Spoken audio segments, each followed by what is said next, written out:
Good morning, good afternoon, or good evening. This is Todd Ponsky, and I have the honor to be the president of IPEG this year. But what is IPEG? Well, in 1991, this was the situation. While there were pediatric surgeons all over the world who were dedicated to caring for children, a subset of these pediatric surgeons began to emerge who were not okay with status quo. These were pediatric surgeons who were in a constant search for new techniques or new approaches that would treat children in a less invasive way. The International Pediatric Endosurgery Group was born and has only grown leaps and bounds ever since. But why has it grown? It's grown because over time, there are more and more people that fit into this mold of pediatric surgery who believe there must be better ways on the horizon. The fact that you are here today suggests that you are part of this innovative mindset. So thank you for being a part of this group. Since IPEG started 30 years ago, a conference has been held annually where new ideas are presented. This still exists today. But this year challenged us, and we knew that things needed to change. An annual meeting was simply not enough.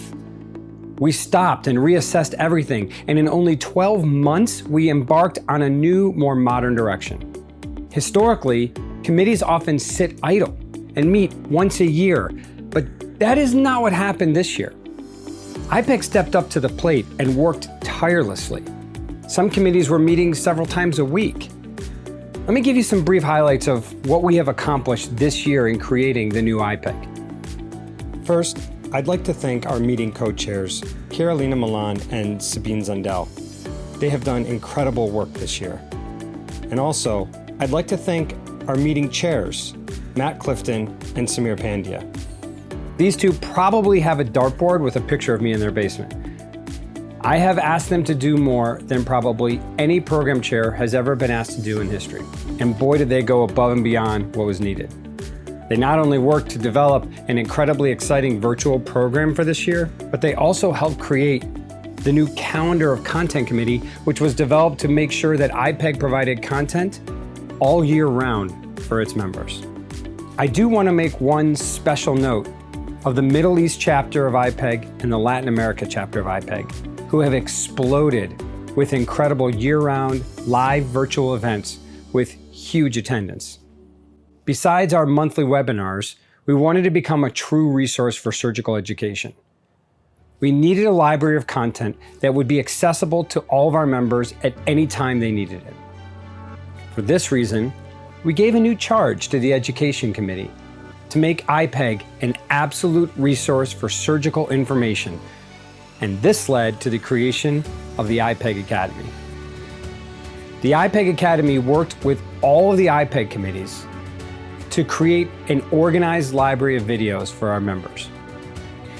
One source of these videos is the Video Education Subcommittee, who have worked tirelessly to create a robust library of step-by-step surgical technique videos that I believe will become a staple in pediatric surgery training. In order to make these videos accessible to our members, though, IPEG had to come up with a solution. So they partnered with the Stay Current in Pediatric Surgery app to create an IPEG channel where members can get access to this content whenever they needed it. Okay, but what about our famous laparoscopic simulation courses? Well, this year we created the Telesimulation Committee. This committee has helped create a first-of-its-kind virtual surgical simulation curriculum, which allows participants to learn and practice tasks remotely on training models and be evaluated by IPEG faculty. Another new committee this year? The new Innovative Spaces Committee. This committee meets very often to make sure that IPEG is always scanning around to make sure that we are aware of any new exciting trends that surgeons must be aware of. While invention and entrepreneurship is often frowned upon by many other societies, we wanted to embrace it. So we created the Translational and Entrepreneurship Committee that teaches the field of entrepreneurship and offers a support venue for anyone interested in this space. So with all this new content coming out of IPEG, we needed to tell the world. Rebecca Rentia and the social media team helped spread the word with posts almost every day.